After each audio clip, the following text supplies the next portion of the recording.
Thank you. Welcome back from lunch. Lunch in a real place with people. It was giddy and exciting, wasn't it? For anyone on the video, we had karaoke, and everyone who attended in person got a gold bracelet. So you're missing out. Very nice to meet you all in person. My name's James Jopling. I'm the Scotland Director for Parkinson's UK. I'm probably the least important person of the three who are going to be speaking in this trio session, but I've got quite a lot to go through, so I'm going to go at a fair pace, if that's all right. Just for those of you, many of you may be familiar, some less so, this slide a little bit out of date, but pretty much roughly right. Parkinson's is a condition that around 12,500 people have in Scotland, about 145,000 in the UK. It's the fastest growing neurological condition in the world. The impact on people's lives who are diagnosed with it is significant, it's lifelong, and it's degenerative. So absolutely at the core of what we do is trying to understand the condition better, but have a bigger and faster impact to benefit those people who are living with Parkinson's today. Now, we've been talking about involvement all day, and some of you will be very familiar with what that means, but just to clarify it from our own perspective and the way we think about it, is that you've got engagement, which is about sharing information with your audiences, participation, I guess easier to think about when people are taking part in a clinical trial or research study, and involvement. And from our perspective, that's research that's carried out with or by people affected by a health condition, rather than to, about, or for them, very much working in partnership. Now, we believe that people with Parkinson's can, and indeed do, play a meaningful role in all stages of the research cycle that you can see here. Now, it's not one approach that we expect to fit all circumstances, and that's going to depend on the research, the time available, and the resources that are available to be committed. But I think this can start even before a researcher applies for a grant. People affected by Parkinson's can help identify questions that are relevant and meaningful to their community.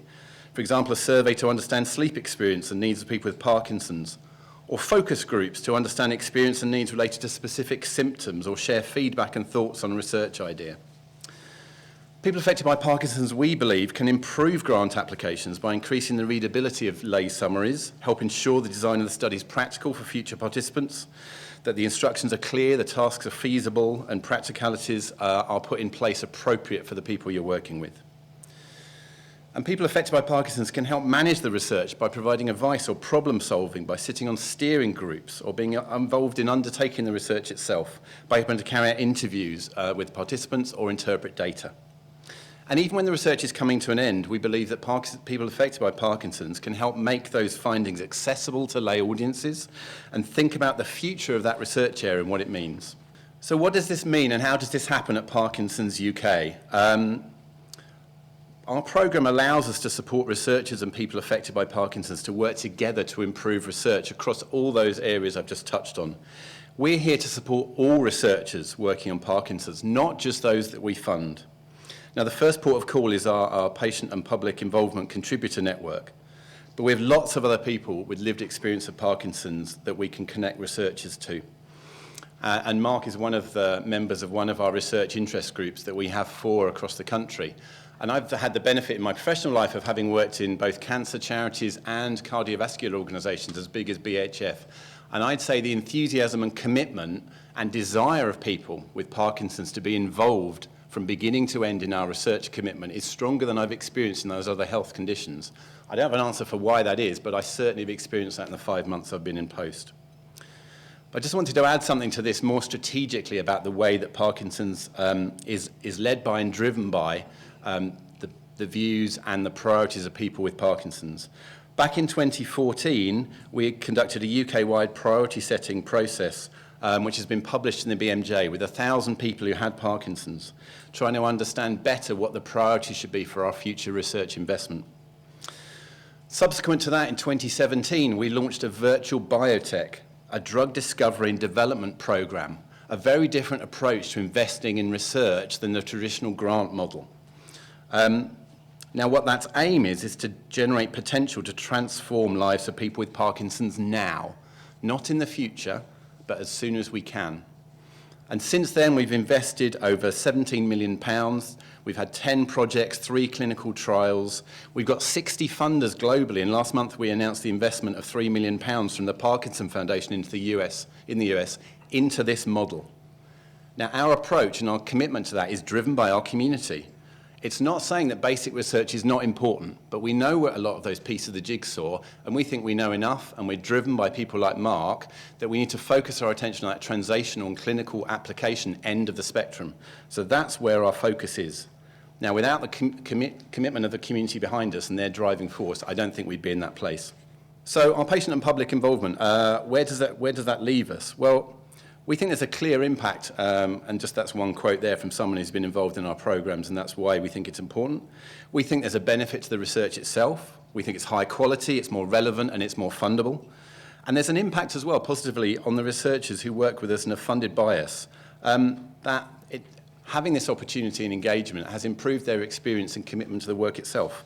Now, we do work with pharma to improve clinical trials and potential treatments, and there's an example there on the screen and a quote from one of the contributors who was based here in Scotland. We worked with UCB on a number of different projects. In 2019, we hosted a workshop with 14 people with lived experience of Parkinson's to discuss the form of medication to be used in a planned new trial. Now, what did we learn? Well, we learned that it became apparent that sticking to medication schedules requires people to make significant adjustments to their daily lives. We learned that when it comes to the form of a new drug, people voted overwhelmingly in favour of a tablet or capsule over liquid. We learned that people preferred medication to be packaged in blister packs over bottles. But again, there were a number of ways they felt blister packs could be improved. For example, having blisters in multiple packs of 7 would help people keep track of doses more easily. And lastly, there was a common theme that emerged during the day was about the environmental impact of medications. Biodegradable packaging would help people feel more at ease with the trial they were taking part in. So we believe this workshop provided invaluable insights for the team at UCB, and we hope it will lead to making better decisions about medications used in clinical trials. So what about the researchers? There's quotes you can read there. Now, obviously, we choose all the really marvellous and exciting and positive ones, but it's not pretending there aren't challenges. This process takes time, requires an open mind, and it's really critical, and I mean, maybe obvious to all of us here, about bearing in mind the impact of the condition itself. Long video engagement sessions might be less than ideal. People like Mark who have full-time jobs, in terms of working out when and how we engage with people rather than assuming daytime is fine for everyone. The requirements of excessive travel, which is particularly relevant in a Scottish context. Now, they might be obvious to us, but they're really important points that underpin why this is so important for us. We're now just going to play a quick video with some clips of researchers talking about their experience of working with us in this way.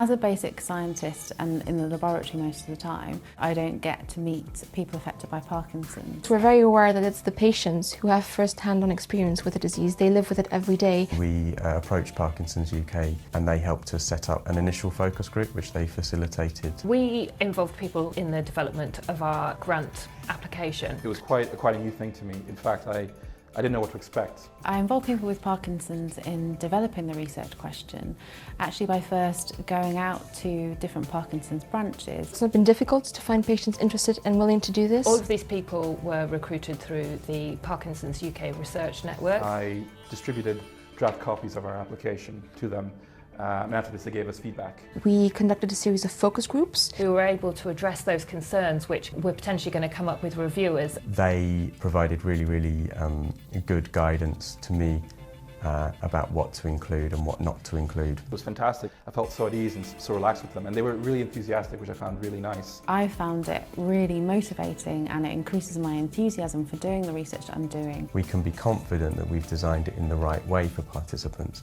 and the PPI group was a big part of designing it in that way. Personally speaking, I found the experience very rewarding. It did have a big impact in enabling us to improve the quality of the research and finally get it funded. We found a lot of things that we didn't set out to look for, but a lot of useful feedback came out of them. I feel like it changed the way that I see clinical research, sort of the way that it's done and should be done. It's helped me develop as a research scientist. Ultimately, I'm doing that basic science research to have an impact on them and their families and their lives. It brought something new or different to the table. There are questions that it is just easier to ask somebody affected by Parkinson's. They really are the best placed people to answer. I don't really know how we would have conducted this study without input from people with Parkinson's. It'd be really great to see other researchers making use of the PPI resource.